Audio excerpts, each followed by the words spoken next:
हाँ जी, स्वागत है आप सभी का एक बार फिर से रीजनिंग के इस ऑनलाइन क्लास में। और आपके अपने प्लेटफॉर्म, आपके अपने परिवार, आपके अपने YouTube channel reasoning bye Dilip Sharma पर। जी देखिए, जैसा कि हम अपने काम में आगे बढ़ रहे हैं, वही सिलोजिज्म को हम आगे बढ़ा रहे हैं। डे 4 तक हो चुका है, डे 5 आज आ रहा है, डे 6 पर आएगा, डे 7 मतलब हम टोटल पूरा करने वाले हैं यूट्यूब पर ही। जिसको टीचर्स यूट्यूब पर मात्र डे 4 डे 5 तक आकर छोड़कर और फिर अपने ऐप में आने के लिए बोलते हैं कि हमारे ऐप में आइए, वहाँ पेड कोर्स लीजिए और इससे आगे पढ़िए। मैं उस पूरे सिलेबस को यहाँ पर यूट्यूब पर करा रहा हूँ, जिससे आपको किसी भी पेड कोर्स की आवश्यकता ना पड़े। कम से कम रीजनिंग में तो आपको किसी भी पेड कोर्स की आवश्यकता नहीं पड़ने दूँगा। फिलहाल मैं रीजनिंग की कह सकता हूँ कि कम से कम रीजनिंग में आपको किसी भी पेड कोर्स की आवश्यकता नहीं पड़ने वाली है। ठीक है, इस बात को याद रखें, किसी भी पेड कोर्स की आवश्यकता आपको नहीं पड़ेगी रीजनिंग के अंतर्गत। क्योंकि रीजनिंग में मैं जो पेड कोर्स में होता है वो सारा का सारा फ्री में अवेलेबल कराऊंगा यूट्यूब पर। आपको सिर्फ क्या करना है कि लाइक, कमेंट, शेयर और सब्सक्राइब आपको दबा कर करना है। जितना शेयर कर सकते हो शेयर क्या करो भाई, कि कुछ और पढ़ने वाले भी इसका फ़ायदा उठा सकें। तो उस हिसाब से इसको शेयर भी किया करो। ठीक है, बाकी सब मैं यही कराऊँगा। आपको कहीं जाने की कोई आवश्यकता नहीं है, किसी भी पेड कोर्स को लेने की कोई आवश्यकता नहीं है।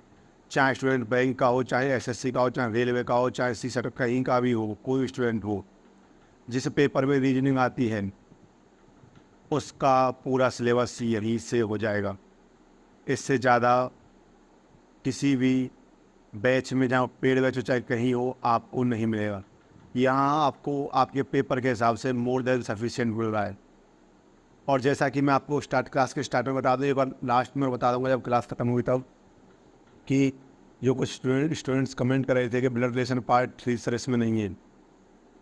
देखिए, मैंने डाला तो था लेकिन डिलीट हो गया किसी वजह से। आज मैं दोबारा से, मतलब आज तो नहीं, मतलब कल जब क्लास आएगी तो सिलोजिज्म की क्लास नहीं होगी, वो ब्लड रिलेशन पार्ट 3 की क्लास होगी। ठीक है, तो कल जो क्लास आने वाली है ब्लड रिलेशन पार्ट 3 की आएगी। सिलोजिज्म की क्लास कल नहीं आएगी, सिलोजिज्म की क्लास फिर परसों आएगी। ठीक है, तो आज सिर्फ सिलोजिज्म की है, कल आएगी ब्लड रिलेशन पार्ट 3 की, जो कि हमारे पास आपको यूट्यूब पर अवेलेबल नहीं है। और आप ये कहते हो सर कि हमारे पास वो पार्ट नहीं है। देखिए, मैं आगे बात कर लूँ आपसे आपके पैनल पर। जिससे पहले मैं सिलेबस की बात करूं, आपके पैनल पर एक मोटिवेशनल लाइन लिखी हुई है कि every morning you have two choice. भाई, हर सुबह आपके पास दो चॉइस होती है। Continue to sleep with your dreams, कि अपने सपनों के साथ सोना जारी रखें, सोते रहे और सपने आने दें। दूसरा, जगें और उनको चेज करें, उनको उनके पीछे भागें, उनको सपनों को पूरा करें। वही दो सुबह होती है, तो सुबह होने में, नींद खुलने में सभी को परेशानी होती है। तो आपके पास दो चॉइस है, हर सुबह दो चॉइस होती हैं, कि या तो आप अपने जो सपने हैं उनके साथ सोते रहिए, आपको जो सपने हैं उनके साथ सोते रहिए। या दूसरा क्या होता है कि जगह उसी समय, और जो आपके सपने हैं उनको पाने के लिए भरपूर कोशिश करें। आपके पास दो ही चीज़ें होती हैं, कोई तीसरी चीज़ तो आपके पास नहीं है। आपके पास दो ही चीज़ होती है कि प्रत्येक समय दो चॉइस होती हैं। एक तो सोते रहे और सपने देखते रहे, और दूसरा जगह और इनको पाने के लिए उनके पीछे भागे। ये दो चॉइस हैं। चलिए भाई, आपको कौन सी करनी है? आपको पहली वाली नहीं करनी है, आपको दूसरी वाली करनी है कि वेकअप एंड चेस देम, कि जगह और भागी। सोकर जो सपने देखे जाते हैं वो कभी भी पूरे नहीं होते। सोकर तो आप ये भी देखते हो कि आपकी शादी हो गई है, और वो बिना नौकरी के हो पाना तो पॉसिबल नहीं है, क्योंकि कहते हैं कि नौकरी है तो छोकरी है। ठीक है, तो सपने को छोड़े, सपने में न जिए, वास्तविकता में जीवन को व्यतीत करें, कि वास्तविकता क्या है उस हिसाब से जीवन को देखें। ठीक है, तो सपने में क्या हो रहा है उसको छोड़े। सपने तो आते रहेंगे, आते हैं, आते रहेंगे। सपनों से जग करके जो आपके सक्सेस के सपने हैं उसके पीछे चलें। वो सपना आपको पूरा करना है, और इसी सपने से आपके आपके आने वाले सपने पूरे होने वाले हैं। ठीक है, तो सोकर सपने ना देखें, जाग करके उस सपनों को पूरा कर। ठीक है भाई, आपको ये वाला जो वेकअप एंड चेज देम, इसको फॉलो करना है। अब मैं आगे बात करूँ भाई। देखिए, मैं एक बार फिर, जो कि मैं हर क्लास में करता हूँ, फिर आपके बीच उसी चीज़ लेकर आ रहा हूँ। क्या मैंने आपको कहाँ तक पढ़ा दिया था? ठीक है, पढ़ा दिया। ठीक है, पहला 4 क्लास होगी ना आपकी। हमने पहली क्लास में क्या किया? बेसिक को डिस्कस किया।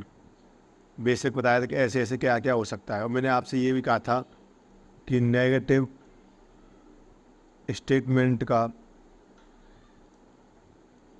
पॉजिटिव कंक्लूजन नहीं हो सकता। ये आपको समझाया था, क्यों नहीं हो सकता भाई? समझाया था ना आपको, नेगेटिव स्टेटमेंट का पॉजिटिव कंक्लूजन। नहीं हो सकता। दूसरा बताया था आपको कि पॉजिटिव स्टेटमेंट का नेगेटिव कंक्लूजन नहीं हो सकता। और क्यों नहीं हो सकता आपको बताया था। ठीक है, चलिए अब मैं बात कर रहा हूँ जो मैंने, ये तो बात वो जो मैंने समझाई थी, कोई दिक्कत नहीं, सबको आ गई। अब मैं बात कर रहा हूँ नियम की, जो नियम मैंने आपको पढ़ाए थे। तो रूल नंबर फर्स्ट, या कह सकते हैं कि नोट नंबर फर्स्ट क्या कहता है कि जब दो एलिमेंट्स के बीच किसके, ए और सी के बीच जो भी बातें हैं, ए और सी के बीच जो भी बातें मैं करूँगा उसमें जो डेफिनेट जो कंक्लूजन है वो सारे के सारे गलत होंगे, और जो पॉसिबिलिटीज़ है वो सारी की सारी सही होंगी।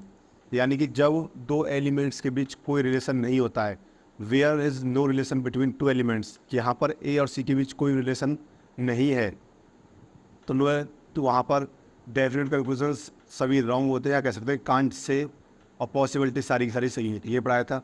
फिर कह रहा हूँ कि जहाँ दो एलिमेंट्स के बीच कोई भी रिलेशन नहीं होगा, वहाँ पर सारे के सारे डेफिनेट कंक्लूजन गलत होंगे, और सारी की सारी पॉसिबिलिटीज़ सही होंगी। कोई डाउट किसी को? देखें दूसरा नियम क्या कहता है। दूसरा नियम आपसे कहता है कि जब भी हम किसी ब्लैंक स्पेस के बारे में बात करेंगे, ए और बी, और ब्लैंक स्पेस से मतलब क्या है कि जिसके बारे में कथन ने कुछ नहीं कहा है, ठीक है। तो जब भी हम ब्लैंक स्पेस के बारे में बात करेंगे, तो ब्लैंक स्पेस के बारे में बात करेंगे तो हम कहाँ बात करेंगे भाई? हम संभावना में। ये है ब्लैंक स्पेस, जो ब्लैक कर रहा हूँ ये पूरा ब्लैंक है भाई, ठीक है। ब्लैंक स्पेस के बारे में जब भी बात करेंगे हम बात करेंगे संभावना में, ठीक है। तो सारी की सारी जो पॉसिबिलिटीज़ हैं वो सही हो जाएंगी, और जो सारे के सारे जो डेफिनेट कंक्लूजन्स हैं वो गलत हो जाएंगी। कोई डाउट? पॉसिबिलिटीज़ सारी की सारी सही हो जाएंगी, और डेफिनेट कंक्लूजन सारे के सारे गलत हो जाएंगे। कोई डाउट है किसी को भाई? यही समझाया था मैंने आपको।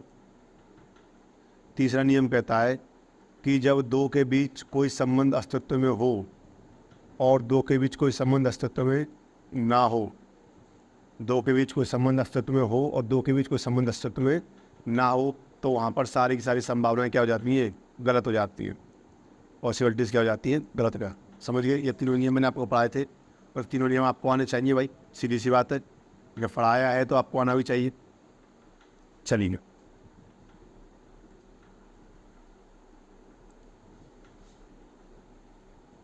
अब जो मैंने आपको एक नियम पढ़ाया था अलग, वो है कंसेप्ट ऑफ आइदर और। कंसेप्ट ऑफ आइदर और को मैंने आपको समझाया था। ये कंसेप्ट ऑफ आइदर और को बनाना है तो कैसे बनाना है?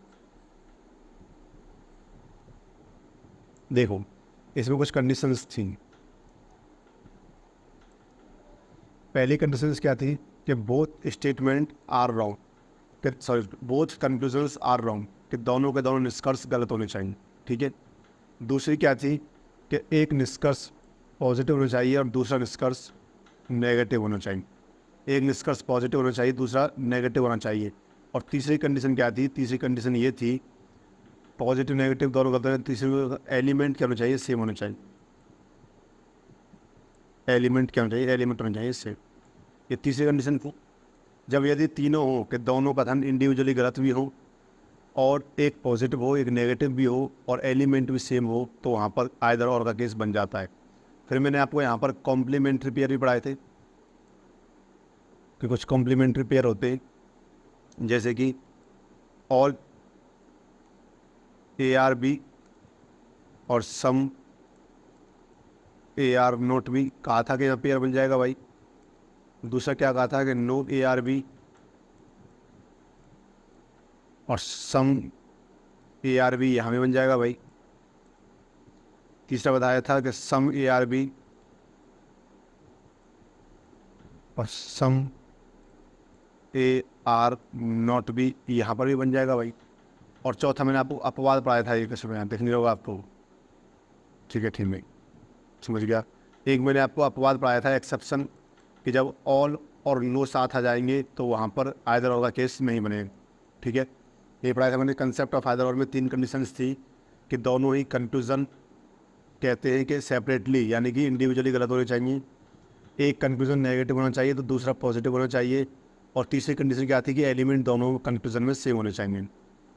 फिर मैंने कॉम्प्लीमेंट्री पेयर्स की बात की थी, ऑल ए आर बी और सम ए आर नॉट बी, कि सभी ए बी है और कुछ ए बी नहीं है। ऑल सम का बन जाएगा, नो सम का बन जाएगा, सॉरी ऑल सम नोट का, नो सम का, और सम नोट का। और सम नोट का क्यों बन जाएगा ये भी मैं आपको समझाया था।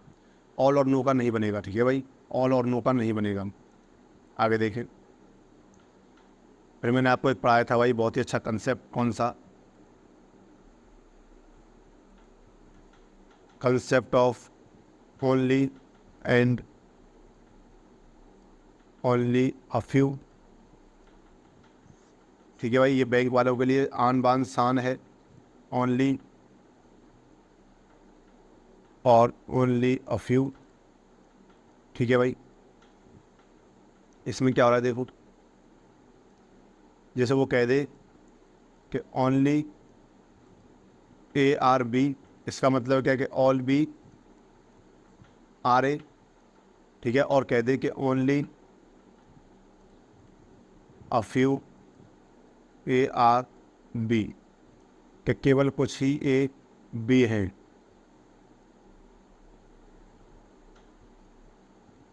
तो मैं कुछ ये नहीं हूँ, मैंने कहा था कि ओनली लग जाए ओनली, और जो ओनली और ओनली अ फ्यू है ये वर्ड कौन से, ये कंडीशनल वर्ड है। कौन से वर्ड है ये, कंडीशनल वर्ड है, मतलब स्थिति देते हैं। ये कंडीशनल क्या है, कंडीशनल वर्ड है, ये स्थिति प्रदान करते हैं आपको, या वो कंडीशन देते हैं।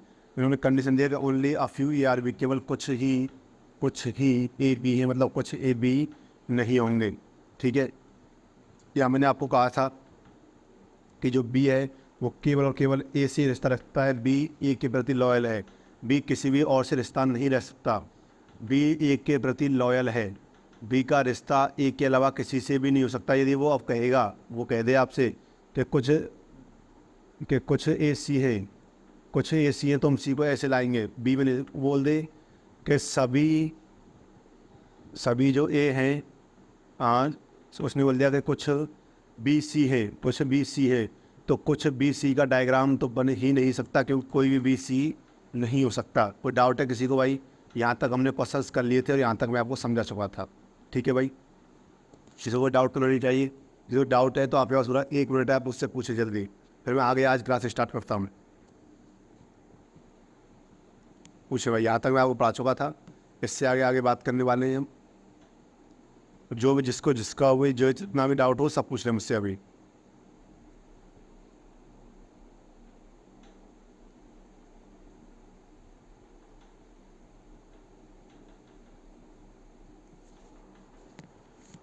जल्दी पूछे भाई।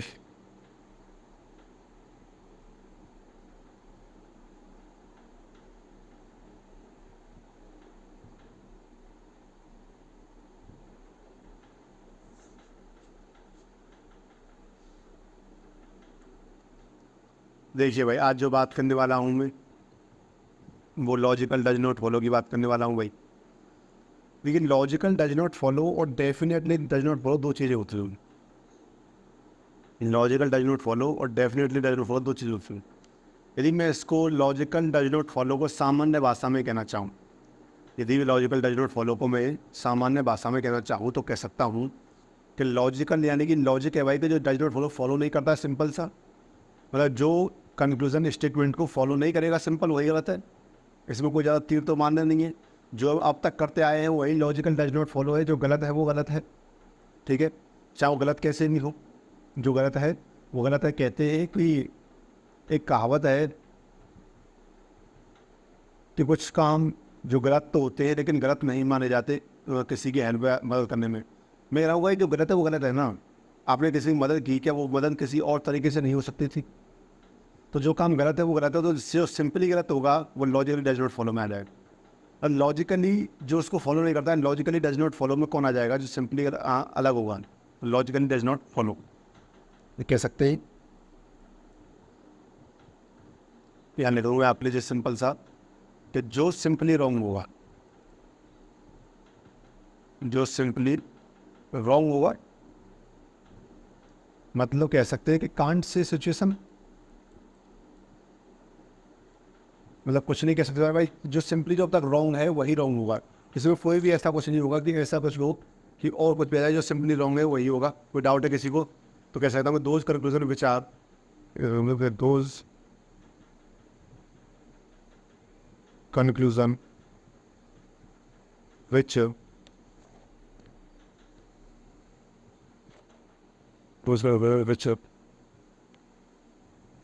which are simply wrong,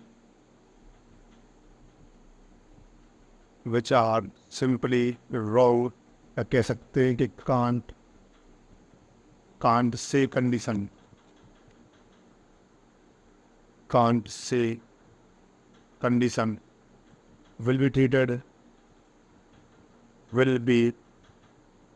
Hindi वाले समझे, हिंदी वाले को एकदम सिंपल भाषा में लिख दिया, पर जो सिंपली रॉन्ग हुआ बस। हिंदी वाले कुछ ज़्यादा तो समझे किस तरह ऐसा क्या है कि इंग्लिश में हिंदी में नहीं लिखा रहे, सिर्फ जो सिंपल रॉन्ग होगा वही यहाँ पर क्या जाएगा, सही हो जाएगा। लॉजिकली डज नॉट फॉलो में, under logically does not follow, under logically does not follow. ठीक है, इतनी सी बात है जो मैंने आपको समझाई है। क्या कि लॉजिकली डज नॉट फॉलो वो आएगा जो सिंपली रॉन्ग होगा। ठीक है, कि those conclusion which are simply wrong, जो सिंपल में रॉन्ग है या कह सकते हैं कांट से कंडीशन है, will be treated as a true conclusion under logical does not follow. ठीक है, लॉजिकल डज नॉट फॉलो वही आएगा जो सिंपली रॉन्ग होगा, चाहे वो कैसे भी रॉन्ग हो, चाहे पॉसिबिलिटी में रॉन्ग हो, चाहे कैसे भी रॉन्ग हो। ठीक है, जो सिंपली रॉन्ग होगा। इसके अपोजिट एक और चीज़ आती है, कौन सा, कि definitely does not follow. Definitely does not follow कह सकते हैं, अरे ये लिखने आओ, लिखें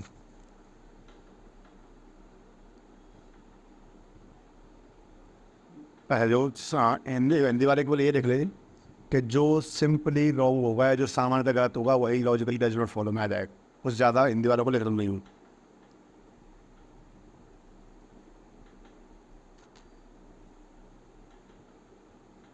लिखे भाई,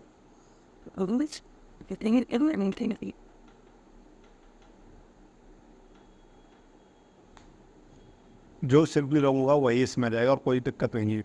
ये इतनी सी बात है कि लॉजिकली डज नॉट फॉलो हम आज तक अब तक करते आए हैं, जो लॉजिकली डज नॉट फॉलो ही करते आए हैं। ठीक है, कोई दिक्कत नहीं है। यदि वो ऐसा कुछ पूछेगा तो आपसे क्वेश्चन में बोलेगा कि इनमें से कौन से conclusions logically does not follow in, इसमें से कौन से conclusions logically does not follow है, वो आपसे पूछेगा। यदि आपसे कुछ भी बोलेगा वो तो आपसे पूछेगा कि इसमें से कौन से conclusions logically does not follow हैं। ठीक है भाई, देखो इसको बताएं।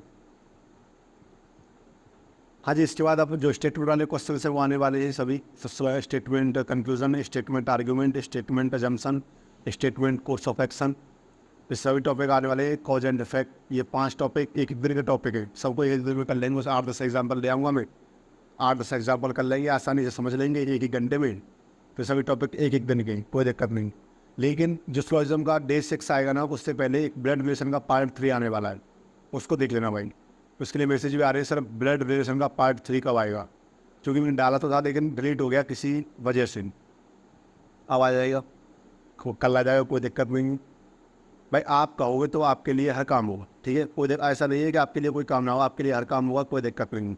आप बस हुक्म करो, आपका काम हो जाएगा, क्योंकि आपका हुक्म साफ होगा। ठीक है भाई, लिख लिया, चल आवेशन में। डेफिनेटली डज नॉट फॉलो की बात कर लूँ मैं आपसे,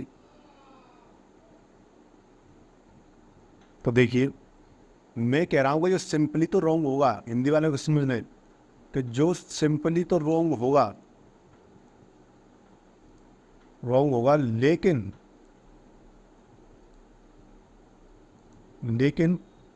पॉसिबिलिटी में भी रॉन्ग होगा। बस सिंपली तो रॉन्ग होगा, लेकिन कहाँ वो संभावना, मतलब ये कहना चाह रहा है कि सिंपली तो रॉन्ग होगा ही होगा, लेकिन यदि हम उसकी संभावना भी करेंगे तो भी वो रॉन्ग ही होगा। समझ तो ओके, वो पॉसिबिलिटी तो रॉन्ग होगा ही होगा, लेकिन यदि हम उसकी संभावना भी करेंगे तो वो क्या होगा, फिर भी रॉन्ग होगा। संभावना में भी रॉन्ग होगा तो बजाय डेफिनेटली, मतलब निश्चित ही गलत है भाई, ये तो निश्चित ही फॉलो नहीं करेगा। पर जो पॉसिबिलिटी तो गलत होगा ही होगा, जो सिंपली तो रॉन्ग होगा ही होगा, लेकिन पॉसिबिलिटी में भी रॉन्ग होगा। ऐसा कहाँ पर आएगा, ऐसा आएगा डेफिनेटली डज नॉट फॉलो में। कहाँ पर आएगा, डेफिनेटली डज नॉट फॉलो में, ऐसा कंक्लूजन आने वाला है। ठीक है, कोई दिक्कत। तो जो सिंपली रॉन्ग होगा लेकिन पॉसिबिलिटी में भी क्या होगा, पॉसिबिलिटी में भी रॉन्ग होगा। कोई दिक्कत है भाई किसी को? चलेंगे, कोई दिक्कत आपको होनी भी नहीं चाहिए भाई, क्योंकि आपको इतनी अच्छी तरीके से आपको समझाया जा रहा है, इतना अच्छा कंटेंट आपके लिए लाया जा रहा है, तो आपको दिक्कत तो आपको होनी ही नहीं चाहिए। अब इंग्लिश वाले लिखेंगे इस चीज़ को, दोस्त कन्फ्यूजन विचार से भाई,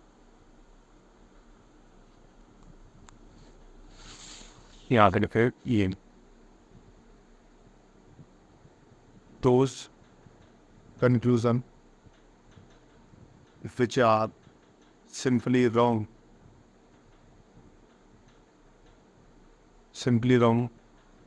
as well as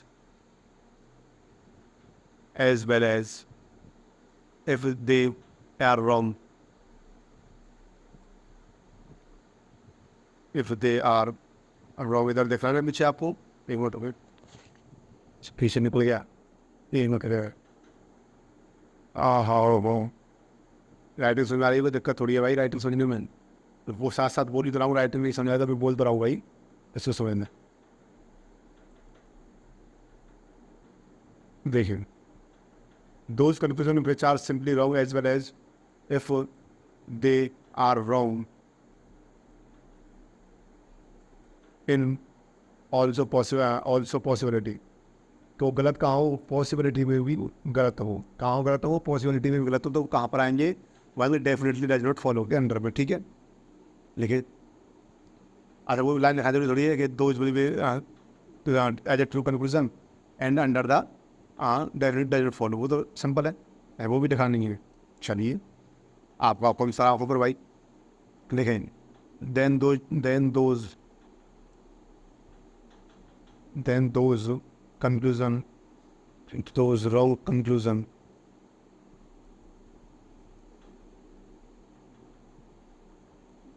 treated as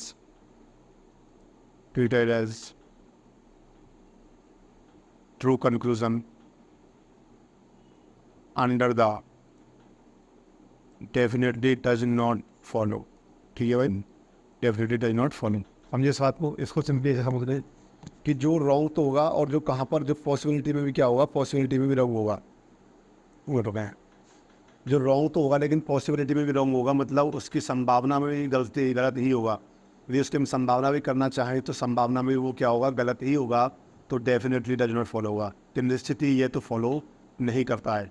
तो संभावना में भी गलत हो, वो क्या है, डेफिनेटली डज नॉट फॉलो। कोई दिक्कत किसी को? लिखे इसको भाई,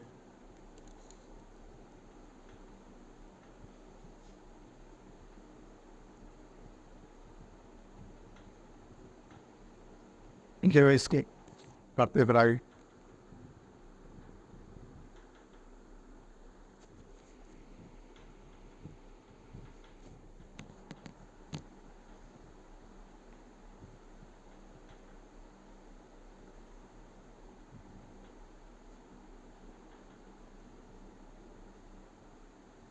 चले भाई आगे क्वेश्चन में बढ़ते हैं।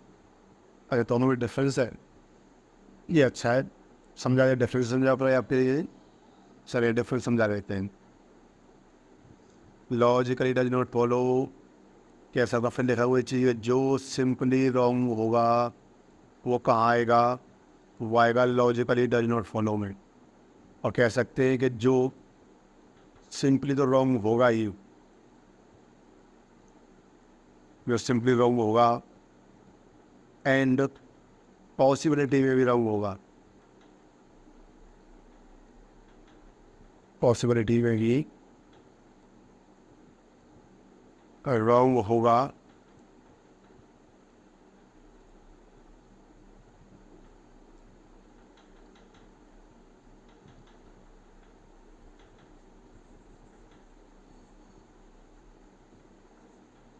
वर्ड है सो हमारा जो सिंपली रॉन्ग होगा और पॉसिबिलिटी में भी रॉन्ग होगा, वो कहाँ आएगा, डेफिनेट एंड नॉट फॉलोइंग। तो DDNS क्या कहता है, DDNS कहता है कि रॉन्ग वो चाहे वो पॉसिबिलिटी हो और चाहे वो डेफिनेट हो, दोनों ही बोल दो। यहाँ जो डेफिनेट है वहाँ पर तो गलत चलेगा, पॉसिबिलिटी का मुझे पता नहीं। या पॉसिबिलिटी क्यों चेक करूँगा जब मुझे पता है फिर लॉजिकल पूछा है तो गलत है वो गलत है, बस बात खत्म। उसकी संभावना क्यों खुद देखेंगे, क्वेश्चन देखेंगे, कोई बात नहीं, क्वेश्चन देखे कि सम ए आर बी, कुछ ए बी है, some A are B, some B are C, कुछ बी बाई क्या है, कुछ बी सी है, some B are C, all some no C are D, no C is D, ठीक, all D is E, all D is, ठीक है भाई, ऑल डी इज ई। एक मिनट रुको, ऑल डी इज इन कि some A are B, some B are C, no C are D, all D is E. तो इसके conclusion क्या क्या है देखो, some D are not B, D का और बी का कोई भी संबंध नहीं है भाई, सुनने में याद हो, लेकिन उसने कहा है कि सम डी आर नोट बी, यदि वो कह रहा है some D are not B तो सही हो जाता है, लेकिन सम डी आर नोट बी क्या हो जाएगा, गलत हो जाएगा, गलत हो जाएगा, ठीक है,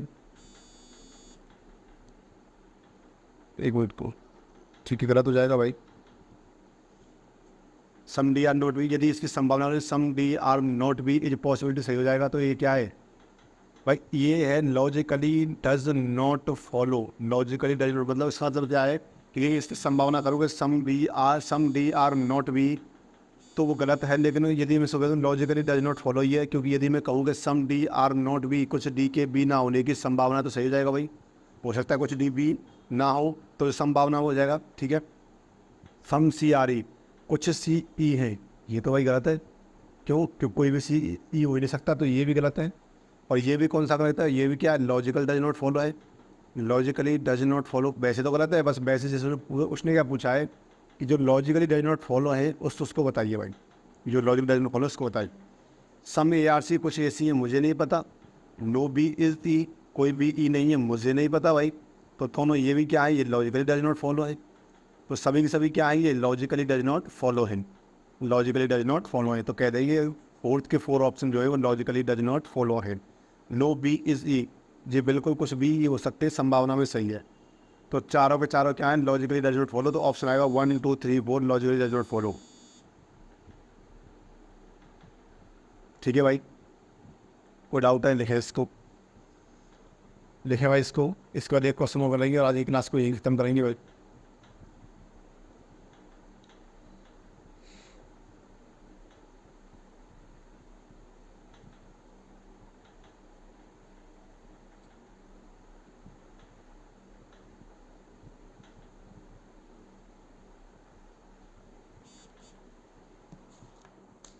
फिर जरा इसको,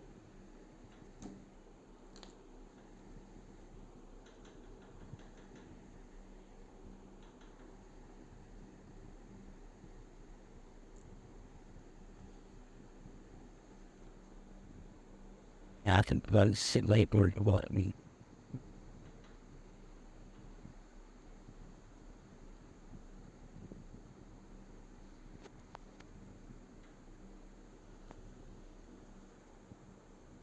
एक और क्वेश्चन भाई इसको करेंगे तो इसको,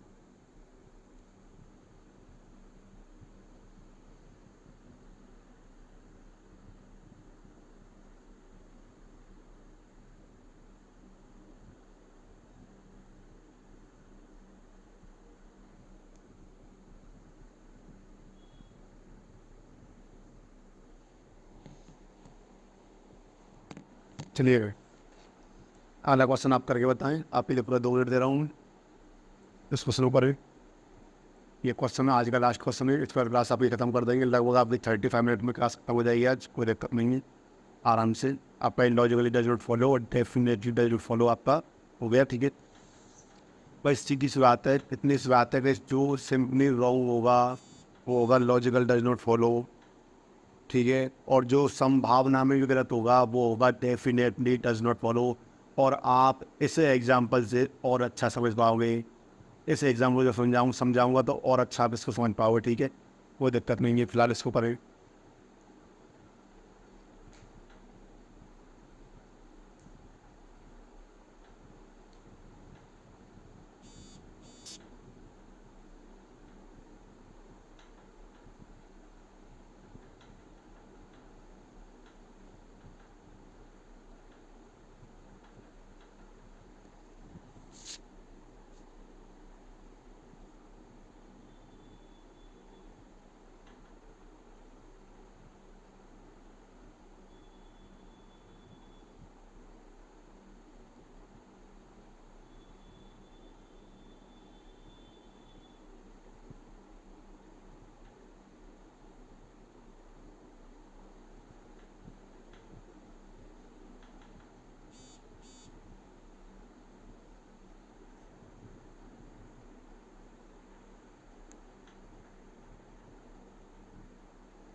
ठीक है भाई, पसंद में देखो इम्पोर्टेंट काम आ गया था वो करने लग गया। All table are fans, all table are क्या है, ऑल टेबल आर फैंस, ठीक है। Some fans are chair, some fans are chair. No table is desk, no table is desk, अच्छा इधर से आना पड़ेगा, ठीक है।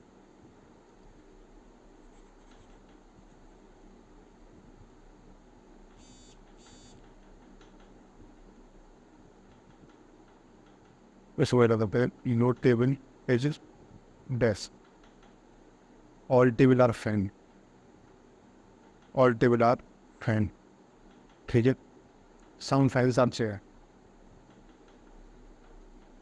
Some fans are chair,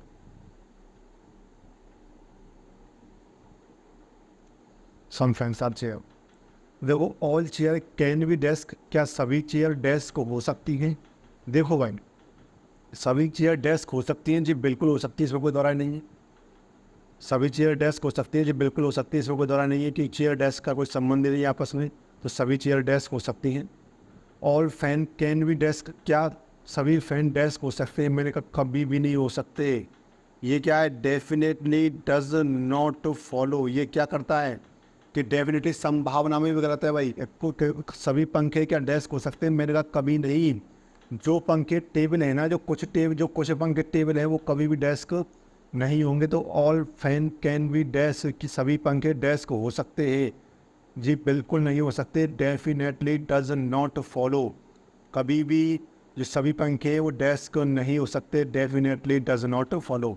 some fan can not be desk, कुछ फैन डेस्क नहीं होंगे जी, बिल्कुल नहीं होंगे, नहीं हो सकते जी, बिल्कुल नहीं हो सकते। कौन से वाले? ये जो टेबल है वो कभी भी नहीं हो सकते, ठीक है।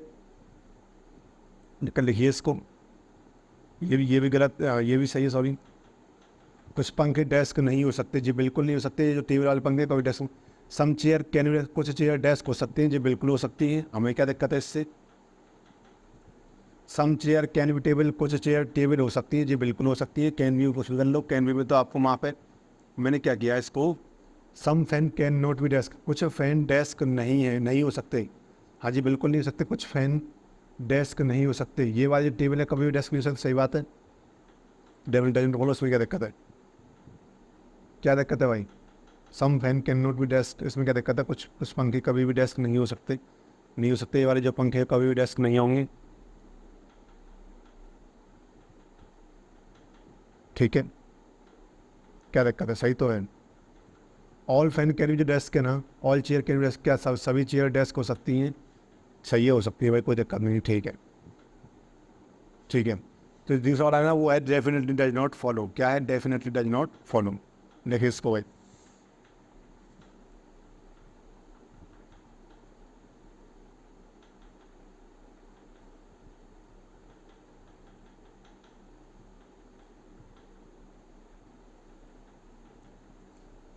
देखिए भाई,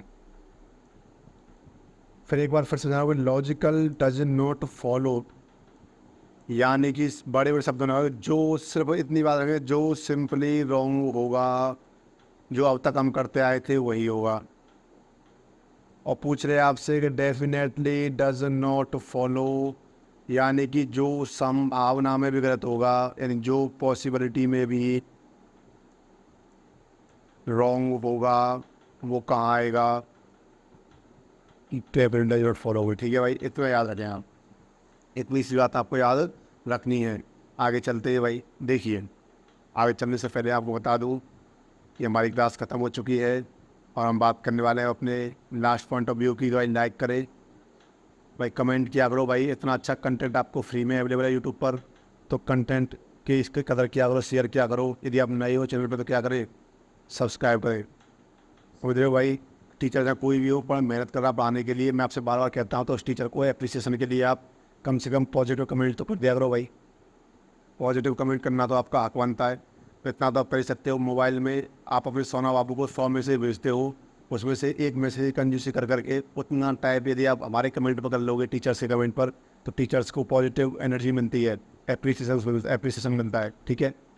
तो उसको हमारे यहाँ भी थोड़ा सा जो अपना टाइम है वो हमें दे दो भाई, सोना बाबू से हटा करके। और आपको जैसा कि पता है कि मेरा टेलीग्राम जो चैनल है वो है रीजनिंग बाय दिलीप शर्मा। आप मुझसे हर जगह जुड़ सकते हैं, हर जगह अवेलेबल हूँ वही में। कहीं भी कोई डाउट हो कहीं भी भेज दो। टेलीग्राम जो ग्रुप है उसकी लिंक आपको चैनल में मिली जाएगी और ग्रुप का नाम है Dilip's reasoning doubt solve. Dilip's reasoning doubt solve Telegram group है। जो इंस्टाग्राम है ऑफिशियल वो है रीजनिंग बाय दिलीप शर्मा। यहाँ भी आप डाउट पूछ सकते हो, रीजनिंग बाय दिलीप शर्मा। और मैं आपको बता दूँ यूट्यूब आपको बताया जो FB पेज है वो भी किस नाम से है, page reasoning bye Dilip Sharma. आप किसी पर भी अपने डाउट भेज सकते हो, किसी पर भी आप अपना टॉपिक भेज सकते हो, सर ये टॉपिक हमें समझ में नहीं आया या ये कमी रह गई, आप यूट्यूब पर भी कर सकते हो भाई, ठीक है। यूट्यूब पर भी, यूट्यूब तो आपको खुल गया है आपने रीजनिंग बाय दिलीप शर्मा। तो ये मेरे सोशल मीडिया साइट से या चैनल कह सकते हैं जहाँ पर आप मुझसे जुड़ सकते हो।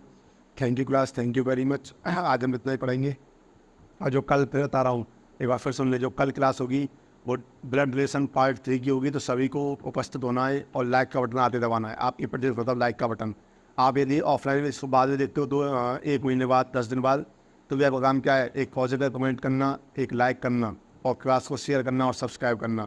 आपका ये सबसे पहला और प्रथम कर्तव्य बनता है, ठीक है भाई। Thank you class, thank you very much.